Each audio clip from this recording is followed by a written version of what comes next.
Welcome to Understanding Irish Muslims. My name is Peter Carney.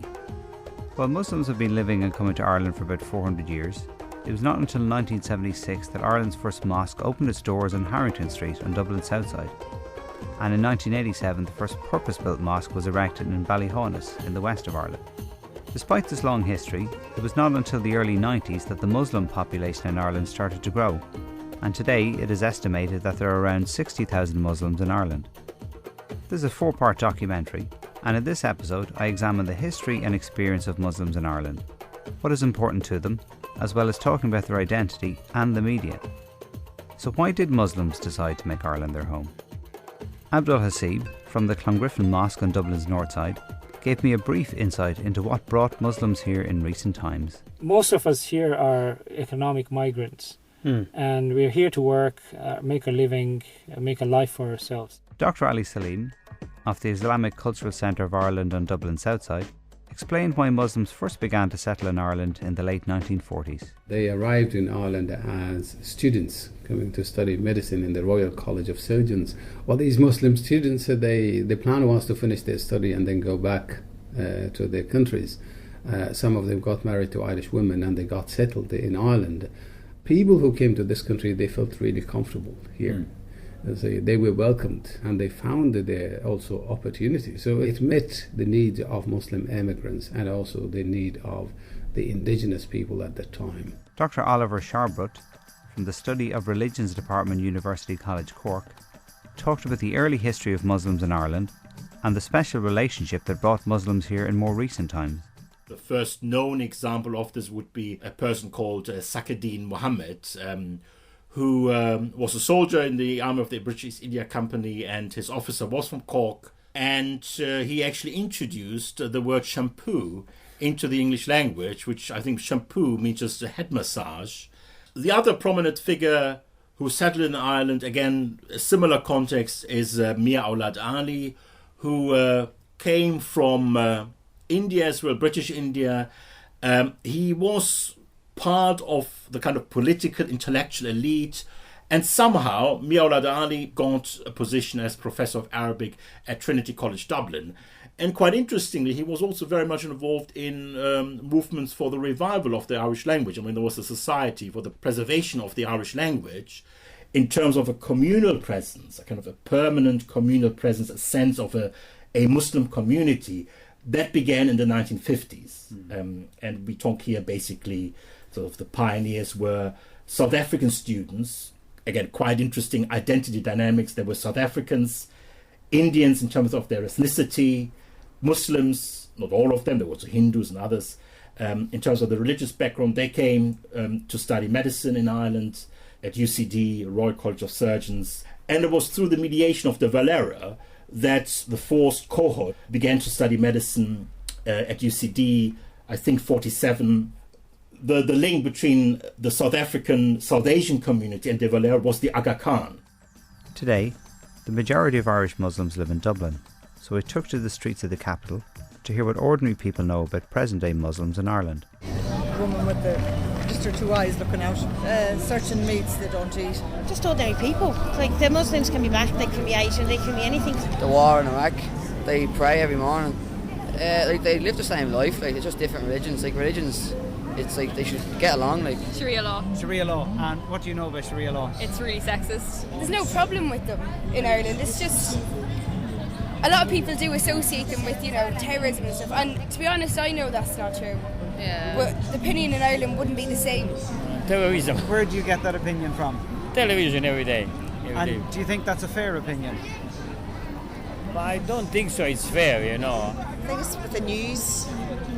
It sort of gives you a bad impression. I think that there's a lot of anti-Muslim bigotry in Ireland and a lot of kind of alarm for no reason, which is really unfortunate. I don't think they're treated as fairly as they need to be.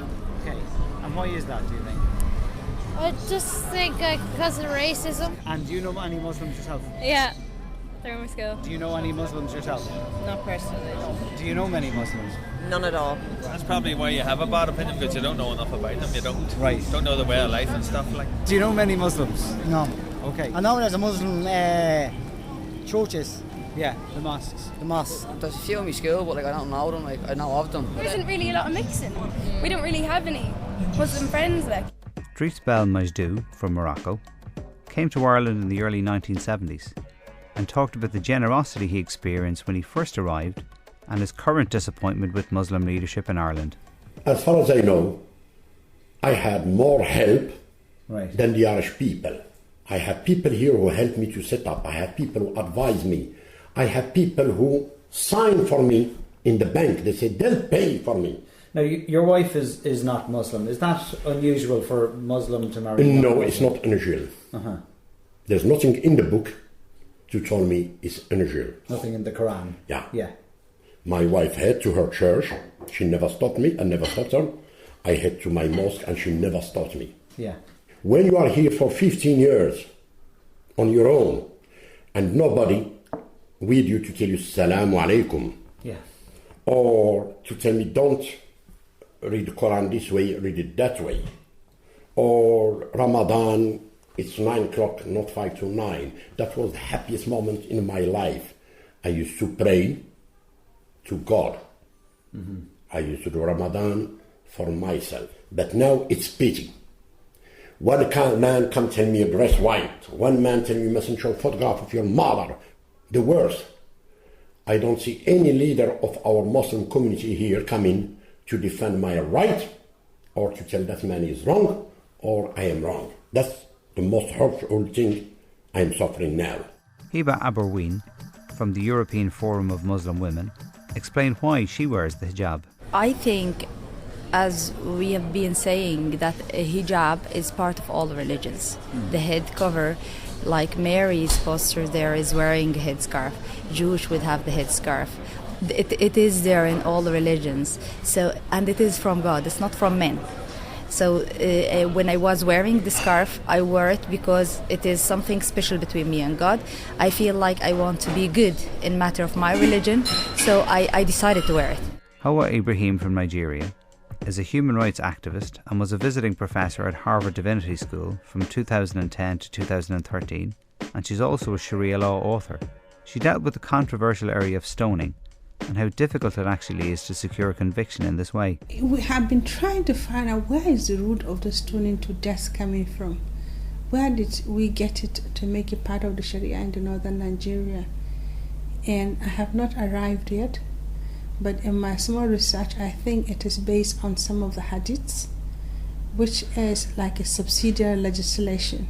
Mm-hmm. And it's like the jurisprudence may not have said that, but the argument on the other side is that the practice of the Holy Prophet during his time is Sunni, is Sunnah. And because it's Sunnah, then I have no right to argue that it cannot be done. Because when you look at what will take to convict for stoning, it's practically impossible to convict for stoning. It's not. One of the provisions is no judge can sit on a case of adultery or zina unless that judge himself is clean. Actually, if you look very closely, that judge must be a saint. You cannot convict because you cannot find 4 witnesses. You cannot convict on as a pregnancy as a conclusive proof. Actually, you cannot even convict on confession.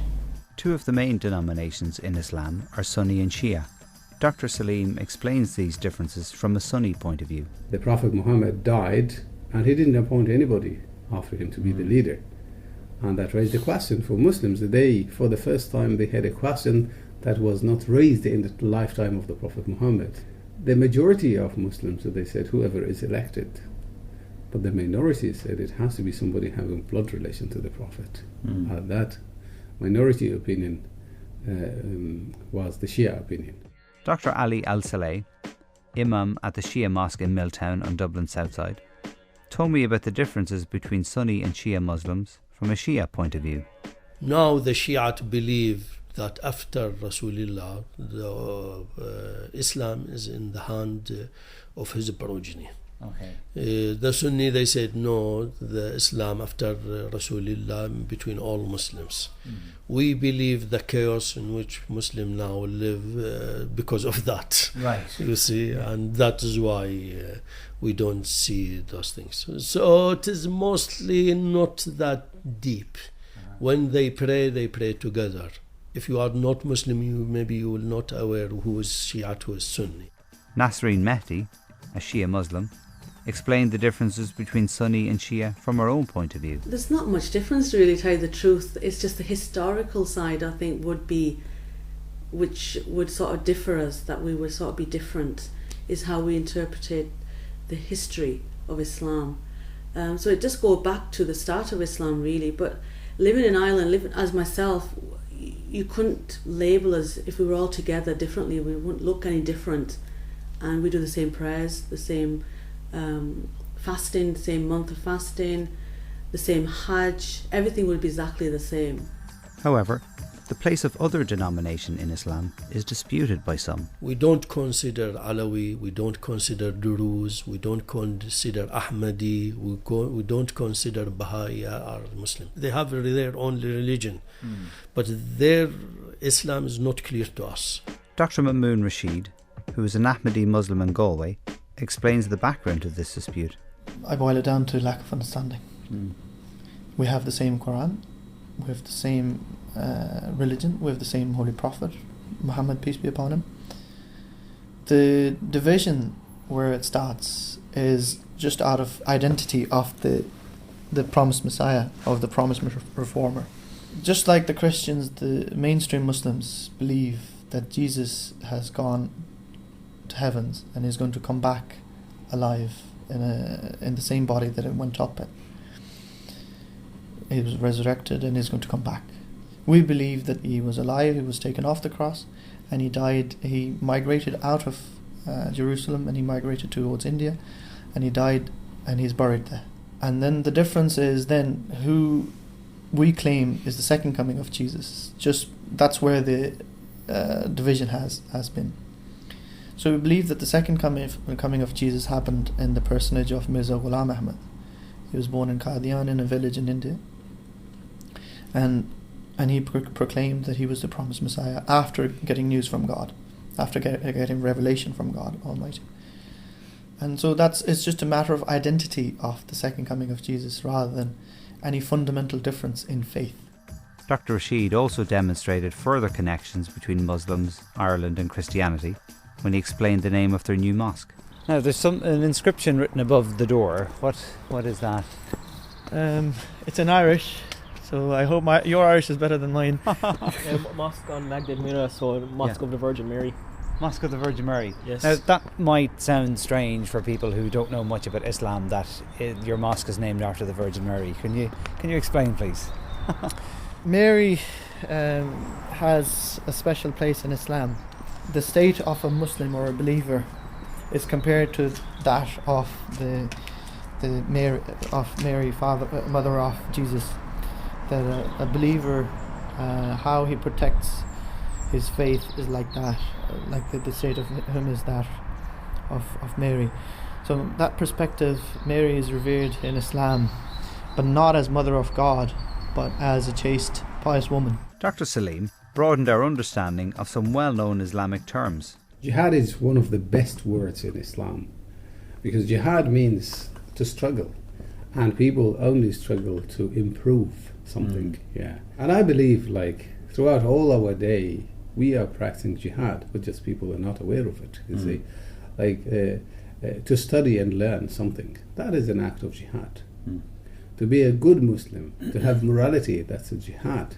It's just like, let's say, for example, if you walk in the street and all of a sudden you find a wallet full of money, and then you just take this wallet and look for a contact number or something like this and call the person and give him his money back. That is jihad, because now everybody is facing a bit of difficulty because of the recession. But also jihad means to defend the people's freedom. So if people's freedom is suppressed, then the Muslims should help them to get the freedom.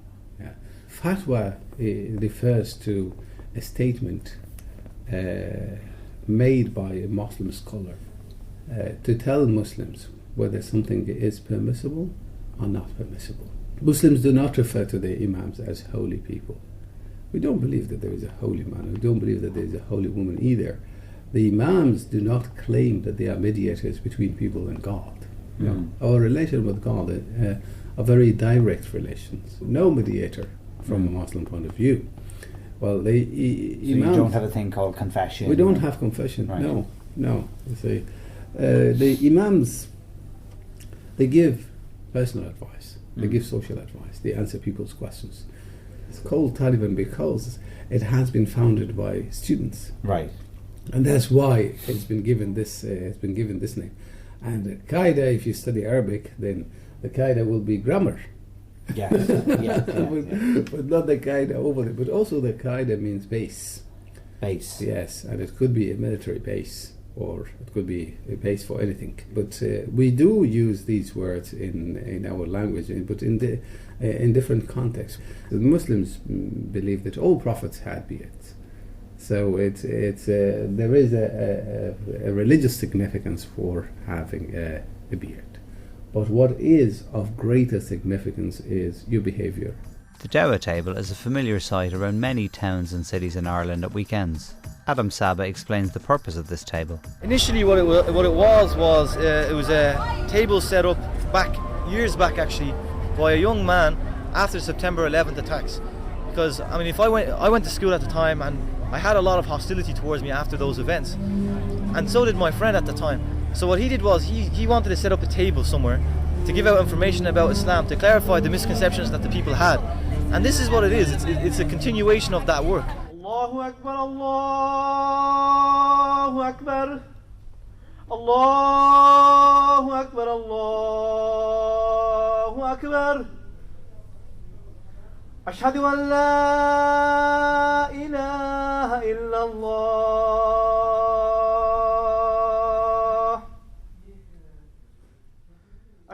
Muslims are called to prayer 5 times per day. I spent some time with Imam Ishmael in the Black Pits Mosque, just off Clonbrassil Street in Dublin Southside, where he explained what was being said during this time. It's basically, in the Arabic language, it was a call to prayer, which basically means God is the greatest, God is the greatest, there is no God but Allah. And I testify that Muhammad, peace be upon him, is the servant of God. I testify that Prophet Muhammad is the servant of God. Okay. And then also part of the call is come for prayer, come for prayer, come towards success, come towards success. God is the greatest and there is no God but Allah. Muslims who came to Ireland from other countries have started to raise families here, which has raised questions over identity.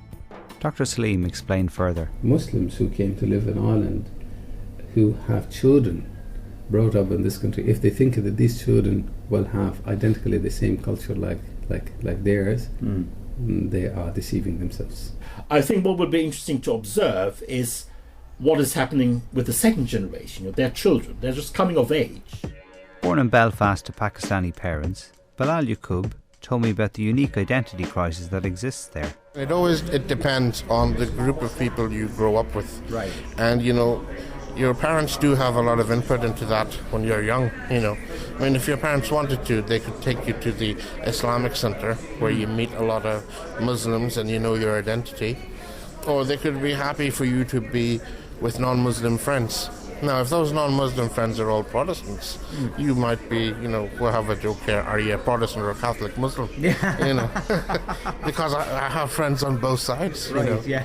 Yeah, after Woolwich, we had a paint bomb thrown at the top of the window and paint splattered everywhere. No one was hurt, thankfully. We had members of Sinn Féin come down and voice their support for us in the media. We didn't have anyone from the loyalist side, which is disappointing. Des Delaney, a PhD student at Dublin City University, has researched the area of Sunni Muslims in Dublin extensively. You could say that there is, to a certain sense, an identity crisis. And this identity crisis has to do with their private lives within their families and their public lives as well.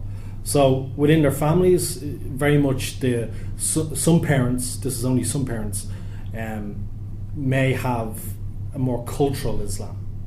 So this is where their Islam has a lot of cultural traditions connected into it that have arrived with them.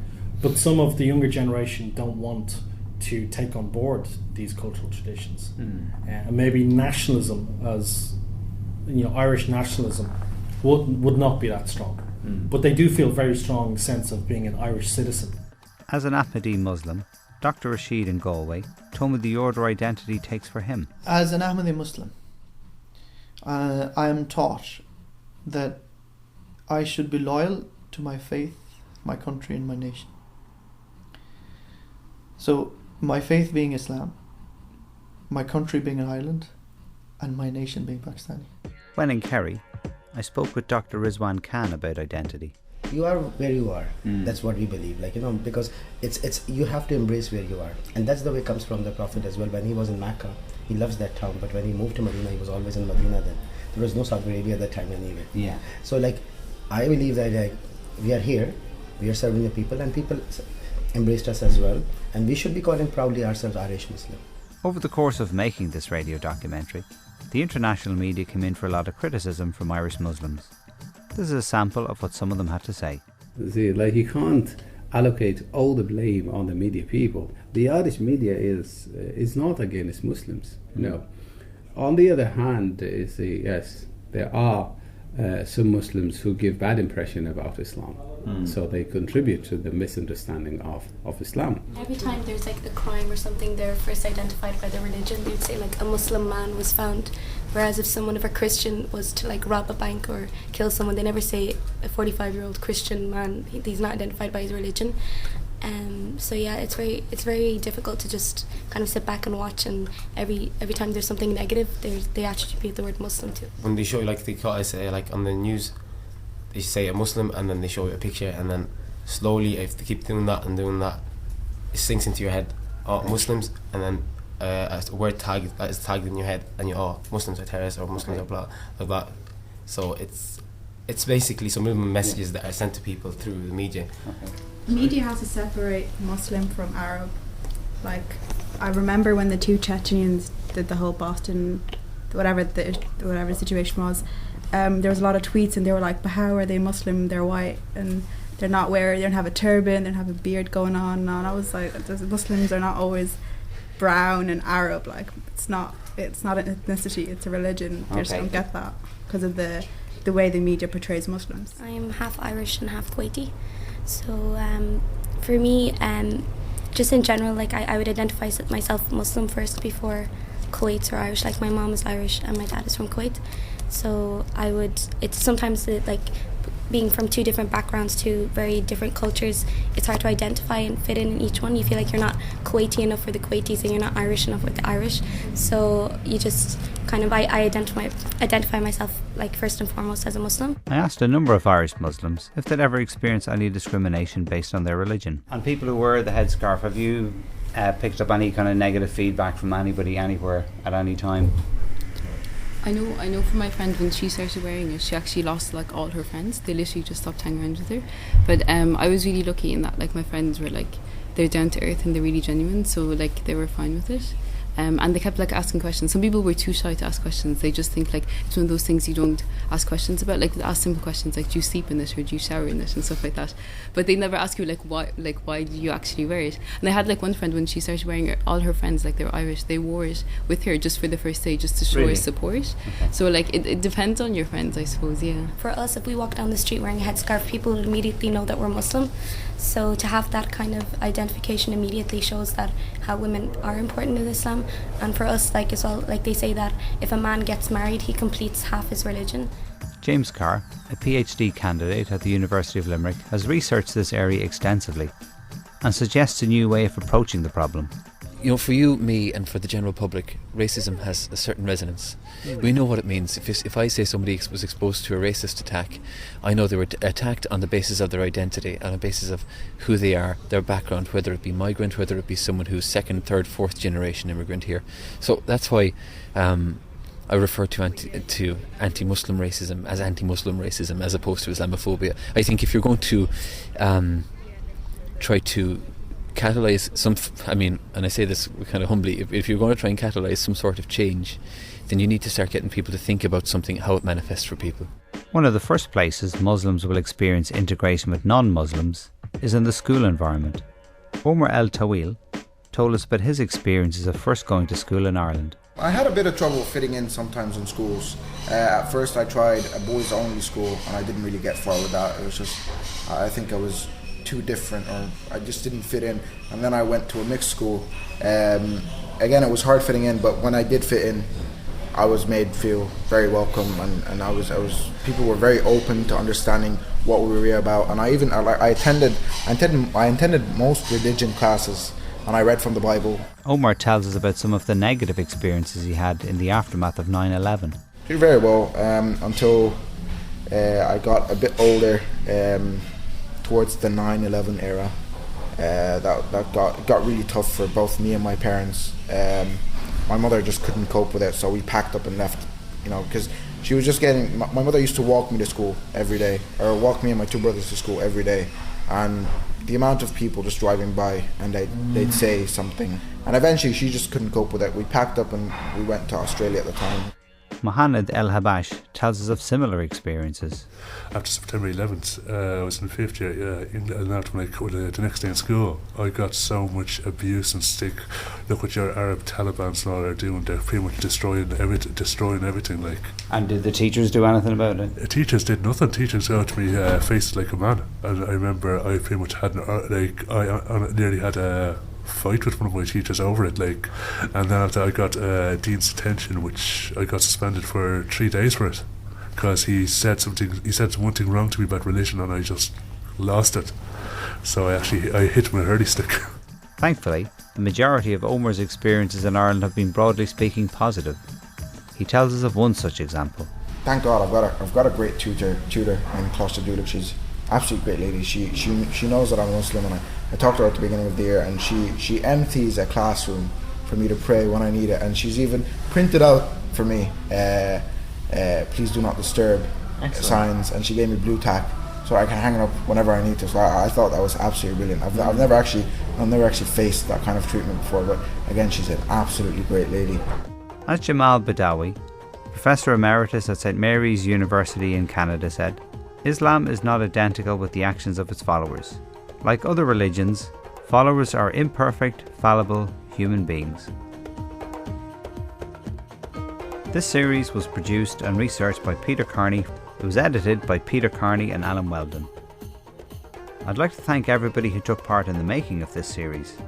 In particular, I'd like to thank all those who gave me their time and shared their experience.